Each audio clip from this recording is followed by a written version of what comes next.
솔직하게 말씀드리겠습니다. 배가 나와서 단추가 안 잠기는데도 그걸 나이 탓이라고 넘기고 계신다면 이미 몸의 경고를 무시하고 계신 겁니다. 손발이 자주 저리고 차가운데 체질이 그렇다고 생각하십니까? 아닙니다. 그건 체질 문제가 아니라 몸속 순환이 멈췄다는 신호입니다. 더 답답한 건 이런 증상이 있어도 대부분 물만 더 마시면 된다라고 생각하신다는 겁니다. 물을 먹어도 국 끓일 때, 조금 김치 담글 때, 조금 그 정도로 끝냅니다. 그런데 중요한 건 무가 아니라 무와 함께 들어가는 조합입니다. 뱃살은 단순히 살이 아닙니다. 장 안에 쌓인 찌꺼기 혈관벽에 붙은 기름, 그리고 내려간 천이 겹쳐서 만들어진 결과입니다. 이걸 모르면 아무리 굶어도 아무리 약을 먹어도 근본은 바뀌지 않습니다. 오늘 영상에서는 왜 하필 겨울 무인지, 왜 단 며칠 만에 몸이 반응하기 시작하는지, 그리고 무에 무엇을 더해야 배와 혈관이 동시에 달라지는지 그 구조를 하나씩 풀어드리겠습니다. 이 이야기를 끝까지 듣지 않으면 여러분은 계속 왜 나는 안 되는지 그 이유를 모른 채로 같은 실수를 반복하게 됩니다. 많은 분들이 같은 질문을 하십니다. 나는 예전보다 많이 먹지도 않는데 왜 배만 계속 나올까요? 운동도 조금씩 하고 약도 꾸준히 먹는데 왜 손발은 더 차가워질까요? 이 질문의 출발점부터 사실은 잘못되었습니다. 대부분 이렇게 생각합니다. 살은 많이 먹어서 찐다.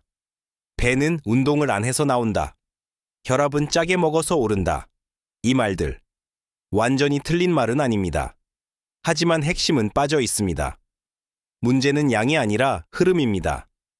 집에 있는 싱크대를 떠올려 보세요. 아무리 물을 아껴 써도 배수구가 막혀 있으면 결국 물은 넘칩니다. 장도 똑같습니다. 적게 먹어도 잘 내려가지 않으면 몸 안에 쌓입니다. 특히 60대 이후부터는 장이 젊을 때처럼 움직이지 않습니다. 음식이 위에서 장으로 그리고 밖으로 나가는 속도가 눈에 띄게 느려집니다.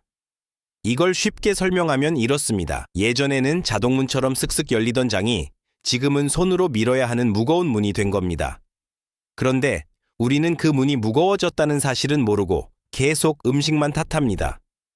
장이 느려지면 어떤 일이 생길까요? 음식 찌꺼기가 장 안에 오래 머뭅니다. 그 사이 수분은 더 많이 흡수되고 벼는 딱딱해집니다. 문제는 여기서 끝이 아닙니다. 이 찌꺼기에서 나온 독소가 다시 몸 안으로 흡수됩니다. 마치 하수구가 막혀서 오물이 다시 역류하듯 장 안에서 썩은 물질이 몸 전체로 퍼지는 겁니다. 이게 반복되면 만성염증이 생기고 배 주변에 지방이 붙기 시작합니다. 그래서 배만 나옵니다. 팔다리는 그대로인데 유독 배만 나오는 이유가 여기에 있습니다. 이걸 보고 의지가 약하다고 말하면 그건 너무 가혹한 평가입니다. 몸의 구조가 이미 그렇게 바뀐 겁니다. 혈관도 마찬가지입니다. 젊었을 때 혈관은 고무줄처럼 늘었다 줄었다 합니다. 피가 흐를 때 스스로 밀어내는 힘이 있습니다.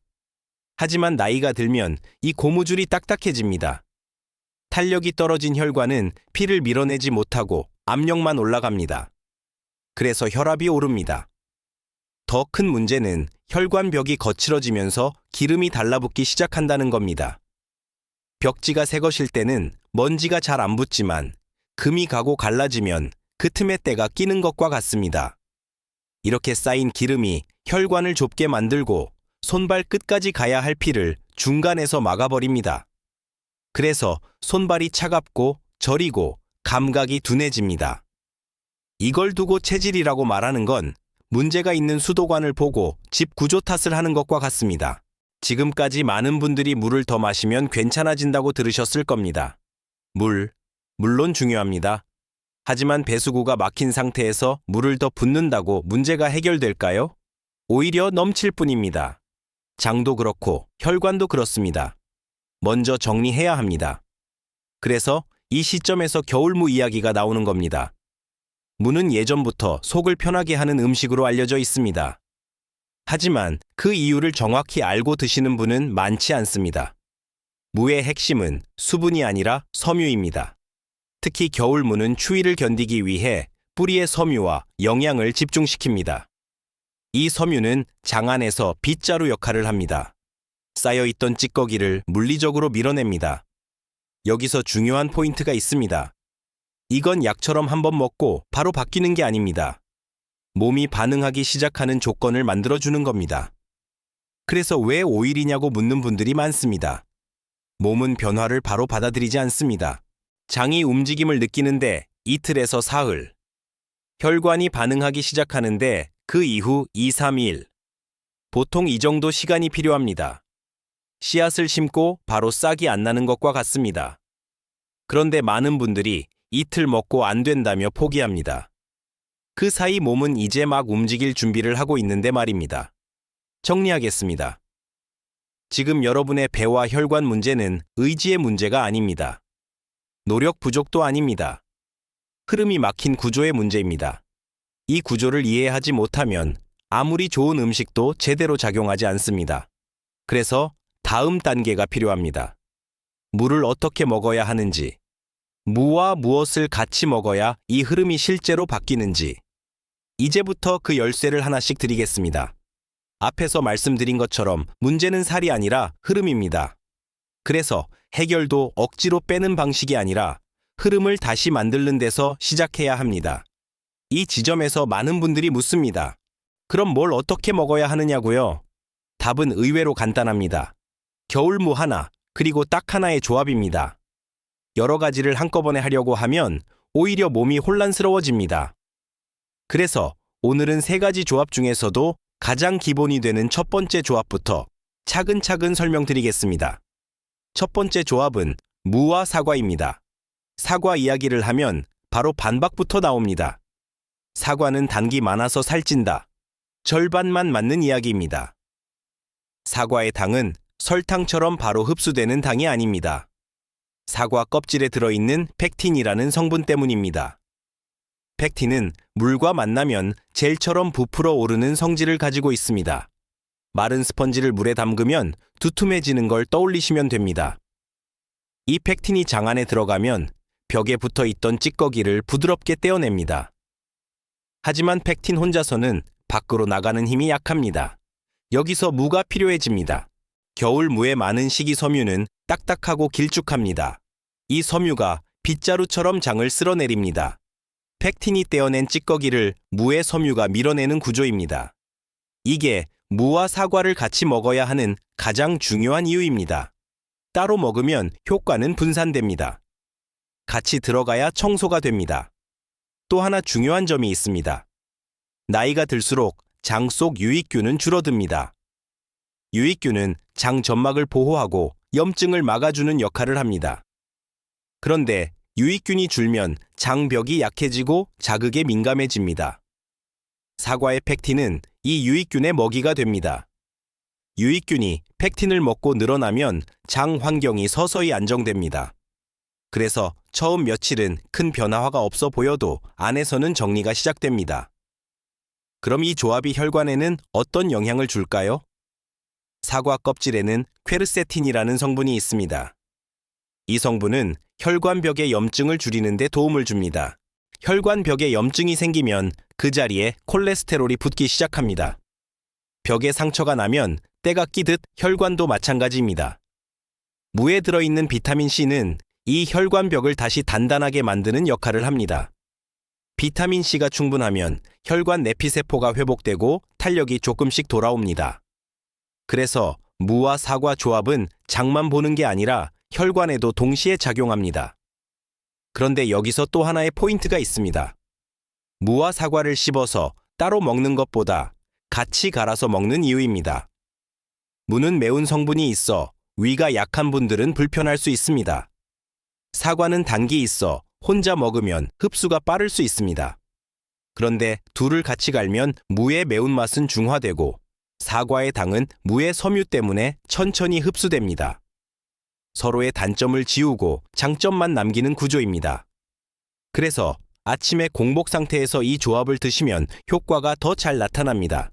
아침에는 장이 비어 있고 흡수도 빠릅니다. 이때 무와 사과가 들어가면 정체된 흐름을 하루의 시작부터 풀어줍니다. 방법은 어렵지 않습니다. 무 100g, 사과 100g 둘 다 껍질째 준비합니다. 믹서기에 넣고 물 반 컵 정도만 넣어 곱게 갈아줍니다. 아침 식사 30분 전에 천천히 드시면 됩니다. 처음부터 많이 드실 필요 없습니다. 몸이 적응하면 그때 양을 유지하시면 됩니다. 이 조합은 약이 아닙니다. 당장 숫자를 바꾸는 게 목적이 아닙니다. 몸이 다시 움직일 수 있는 조건을 만들어주는 과정입니다. 그래서 이 조합만으로도 어떤 분들은 배가 가벼워지고 화장실이 편해지는 걸 먼저 느낍니다. 하지만 여기서 끝이 아닙니다. 장이 정리되기 시작했다면 이제는 청과 혈관을 함께 움직여야 합니다. 다음 조합은 바로 그 역할을 합니다. 무와 생강입니다. 이 조합이 왜 필요한지 다음 부분에서 차근차근 설명드리겠습니다. 이제부터는 이론이 아니라 사람 이야기입니다. 어렵게 느껴지실 필요 없습니다. 우리 주변에서 충분히 있을 법한 이야기입니다. 첫 번째 이야기는 70대 초반 여성분입니다. 이분은 평생 크게 아픈 적 없이 지내셨습니다. 그런데 60대 후반부터 배가 점점 불러오기 시작했습니다. 많이 먹는 편도 아니었고 단 음식을 즐기는 편도 아니었습니다. 그래서 더 답답했습니다. 아침에 일어나면 배가 늘 더부룩했고 화장실에 가도 시원하지 않았습니다. 병원에서는 나이 들면 그럴 수 있다. 식이섬유를 좀 더 드셔라. 그 정도 이야기만 들었습니다. 이분이 처음 시작한 건 아주 단순했습니다. 아침마다 무와 사과를 같은 양으로 갈아 마셨습니다. 처음 이틀은 아무 변화가 없었습니다. 괜히 시작했나 그런 생각도 들었다고 합니다. 그런데 사흘째 되는 날 화장실에서 조금 다른 느낌을 받았다고 했습니다. 힘을 주지 않아도 자연스럽게 나왔고 배가 덜 답답했습니다. 일주일이 지나자 아침에 일어났을 때 배가 덜 빵빵했습니다. 체중이 확 줄지는 않았지만 바지가 편해졌다고 했습니다. 이분이 가장 놀란 건 배보다도 몸이 가벼워진 느낌이었습니다. 두 번째 이야기는 70대 중반 남성분입니다. 이분은 겨울만 되면 손발이 심하게 차가웠습니다.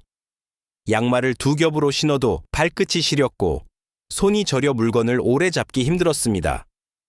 혈압약도 드시고 있었지만 손발 저림은 별로 나아지지 않았습니다. 이분이 선택한 건 무와 생강이었습니다. 무와 생강을 얇게 썰어 물에 넣고 끓여 차처럼 마셨습니다. 하루 2번 아침과 저녁에 따뜻하게 드셨습니다. 처음 며칠은 큰 변화가 없었습니다. 하지만 나흘째 되는 날 손끝이 덜 차갑다고 느꼈습니다. 일주일쯤 지나자 아침에 일어났을 때 손이 굳어있는 느낌이 줄어들었다고 했습니다. 이분은 몸이 따뜻해진다는 게 이렇게 편한 줄 처음 알았다고 말했습니다. 세 번째 이야기는 70대 후반 여성분입니다. 이분은 혈압 때문에 늘 신경을 쓰고 계셨습니다. 약을 드셔도 140에서 150 사이를 오르내렸습니다. 짜게 먹지 않으려고 국도 거의 안 드셨습니다. 그러다 무와 다시마로 국을 끓여 드시기 시작했습니다. 소금은 거의 넣지 않고 다시마 맛으로만 드셨습니다. 처음에는 이게 무슨 국이냐 그랬다고 합니다. 하지만 며칠 지나자 입이 익숙해졌고 속도 편해졌습니다. 일주일 뒤 혈압을 재보니 130 초반으로 내려가 있었습니다. 2주 뒤에는 120대에서 안정적으로 유지됐습니다. 이분이 하신 말이 인상 깊었습니다. 국을 먹는데 혈압이 내려갈 줄은 상상도 못했다고요. 이 세 분의 공통점이 있습니다. 무언가를 억지로 참지 않았다는 점입니다. 굶지 않았고 무리한 운동을 하지 않았고 약을 끊지도 않았습니다. 단지 몸이 다시 흐를 수 있는 조건을 만들어줬을 뿐입니다. 이분들이 공통적으로 느낀 변화는 아주 비슷했습니다. 배가 가벼워지고 손발이 덜 차가워지고 아침에 일어날 때 몸이 덜 무거웠습니다. 극적인 변화는 아닙니다. 하지만 분명한 변화입니다. 몸은 이렇게 반응합니다. 강하게 밀어붙이면 버티고 천천히 방향을 주면 따라옵니다. 이 이야기들을 들으면서 이런 생각이 드실 수 있습니다. 나는 저분들과 다를 수도 있다. 나한테는 안 맞을 수도 있다. 맞습니다. 그래서 무조건 하라고 말하지 않습니다. 다음 부분에서는 누가 조심해야 하는지, 어떤 경우에는 조절이 필요한지 분명하게 정리해 드리겠습니다. 여기까지 들으시면서 이렇게 생각하신 분도 계실 겁니다. 이거면 다 해결되는 거 아니냐고요. 하지만 분명히 말씀드려야 할 게 있습니다. 이 조합들은 약이 아닙니다. 치료가 아닙니다. 몸이 스스로 회복할 수 있도록 환경을 도와주는 방식입니다. 그래서 모든 사람에게 같은 속도로 같은 반응이 나타나지는 않습니다. 또 어떤 분들에게는 조심이 필요합니다. 이 부분을 말씀드리지 않으면 오히려 무책임한 이야기가 됩니다. 첫 번째로 당뇨약을 드시는 분입니다. 사과에는 분명 당이 들어 있습니다. 펙틴과 식이섬유 때문에 혈당이 급격히 오르지는 않지만 약을 드시고도 혈당 조절이 잘 안 되는 분이라면 주의가 필요합니다. 이런 경우에는 무와 사과를 같은 비율로 드시지 마시고 물을 더 늘리세요. 무 2사과 하나, 이 정도 비율이 적당합니다. 또는 사과 대신 배를 소량 사용하셔도 됩니다. 중요한 건 먹고 난 뒤 혈당을 확인하면서 몸의 반응을 보는 겁니다. 두 번째로 신장 기능이 약하신 분입니다. 다심에는 칼륨이 풍부합니다. 칼륨은 나트륨을 배출하는 데 중요한 역할을 하지만 신장이 약하면 몸 밖으로 잘 빠져나가지 못하고 쌓일 수 있습니다. 칼륨이 과도하게 쌓이면 심장 박동이 불규칙해질 수 있습니다. 만약 신장 기능 검사에서 주의가 필요하다는 말을 들으셨다면 다시마 양은 반으로 줄이시거나 대신 미역을 사용하세요. 미역도 비슷한 역할을 하지만 칼륨 함량은 조금 낮습니다. 세 번째로 장이 매우 예민한 분입니다. 과민성 대장 증후군이 있거나 섬유질만 늘면 복통이나 설사를 하는 분들이 있습니다. 이런 경우 무와 사과를 처음부터 많이 드시면 오히려 불편해질 수 있습니다. 이럴 때는 무 50g, 사과 50g 이 정도로 아주 소량부터 시작하세요. 이틀 사흘 몸이 적응하는 걸 보고 천천히 늘리시면 됩니다. 장은 근육과 비슷합니다. 갑자기 무거운 걸 들면 다치듯 장이 준비되지 않았는데 자극을 주면 탈이 날 수 있습니다. 또 한 가지 중요한 신호들이 있습니다. 무와 사과를 먹고 배에 가스가 차고 더부룩함이 심해졌다면 그건 실패가 아닙니다. 장이 이제 움직이기 시작했다는 신호일 수 있습니다. 이럴 때는 하루 이틀 쉬었다가 양을 줄여서 다시 시작하세요. 무와 생강차를 마시고 속이 쓰리다면 생강이 과했을 가능성이 큽니다. 생강은 많이 넣을수록 좋은 게 아닙니다. 엄지손가락 한 마디 정도면 충분합니다. 또는 공복이 아니라 식후에 드셔도 됩니다. 무와 다시마 국을 드시고 혈압이 평소보다 많이 내려갔다면 양을 조절하셔야 합니다. 혈압약을 드시는 분은 특히 혈압 수치를 자주 확인하면서 함께 조절하는 게 안전합니다. 여기서 꼭 드리고 싶은 말이 있습니다. 이 조합들은 끊으라는 이야기가 아닙니다. 몸에 맞게 조정하라는 이야기입니다. 자동차를 운전할 때 한 번에 핸들을 꺾지 않듯 몸도 조금씩 방향을 맞춰야 합니다. 억지로 따라하면 몸은 거부합니다. 신호를 읽으면서 속도를 맞추면 몸은 따라옵니다. 그리고 5일이라는 기간에 대해 다시 한번 말씀드리겠습니다. 5일은 완성이 아닙니다. 시작점입니다. 이 기간 동안 몸이 이제 움직여야겠구나 그렇게 인식하는 단계입니다. 그래서 5일 만에 모든 게 바뀌기를 기대하시면 실망할 수 있습니다. 하지만 아무 변화도 없다고 단정할 필요도 없습니다. 아주 작은 변화, 배가 조금 덜 더부룩하다, 손끝이 조금 덜 차갑다, 아침에 몸이 조금 가볍다 이런 신호가 보이면 방향은 맞습니다. 그 다음이 중요합니다. 그럼 5일 뒤에는 어떻게 해야 할까요? 계속 같은 방식으로만 드실 필요는 없습니다. 하루는 무와 사과, 다음 날은 무와 생강, 그 다음 날은 무와 다시마. 이렇게 번갈아 가면서 몸에 자극을 주는 것도 좋은 방법입니다. 몸은 단조로움을 싫어합니다. 조금씩 다른 자극을 주면 적응하면서 더 안정적으로 반응합니다. 여기까지 들으셨다면 이제 정리가 필요합니다. 그래서 마지막으로 전체를 한 번에 묶어서 정리해 드리겠습니다. 여기까지 천천히 따라오셨다면 이제 한 가지는 분명해졌을 겁니다. 몸은 갑자기 망가지지 않았고 갑자기 고쳐지지도 않는다는 사실입니다. 우리가 불편함을 느끼기 시작했을 때 몸은 이미 오래전부터 신호를 보내고 있었습니다. 배가 더부룩하다, 손발이 차갑다, 아침에 일어나기 힘들다, 이유 없이 기운이 없다. 이건 나이가 들어서 생긴 문제가 아니라 몸의 흐름이 조금씩 막혀왔다는 경고였습니다. 물을 중심으로 한 이 방법은 그 막힘을 억지로 뚫는 방식이 아닙니다. 조용히 흐를 수 있게 길을 열어주는 방식입니다. 그래서 즉각적인 자극이 없고 극적인 변화도 적습니다. 하지만 이 방식의 가장 큰 장점은 몸이 거부하지 않는다는 점입니다. 우리가 몸을 힘으로 끌고 가면 몸은 버티지만 우리가 몸의 방향만 잡아주면 몸은 스스로 움직입니다. 여기서 실천을 위한 아주 현실적인 정리를 해드리겠습니다.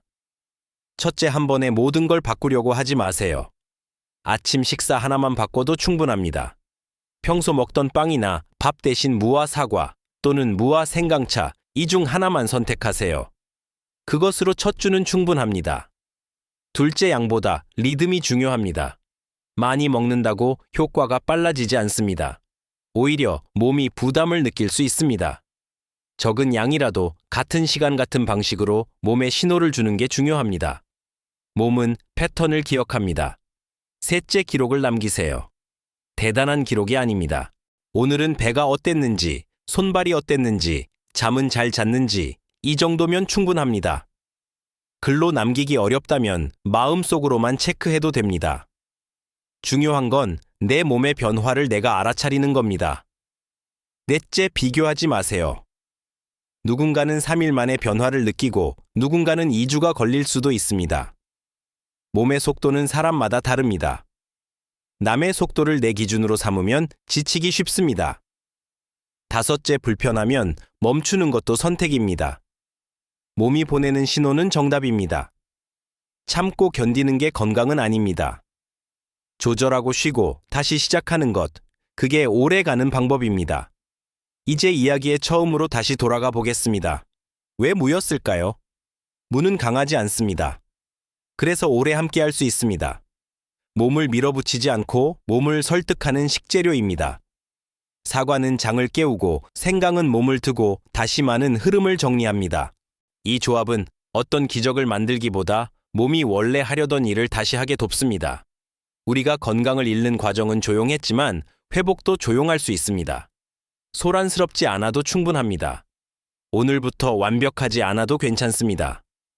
내일도 조금 어긋나도 괜찮습니다. 중요한 건 몸을 다시 믿기 시작했다는 사실입니다. 몸은 생각보다 훨씬 똑똑합니다. 우리가 기회를 주기만 하면 몸은 자기 일을 해냅니다. 이 이야기를 끝까지 들으신 분이라면 이미 몸을 위한 선택을 시작하신 겁니다. 천천히 하지만 분명하게 몸은 달라질 수 있습니다.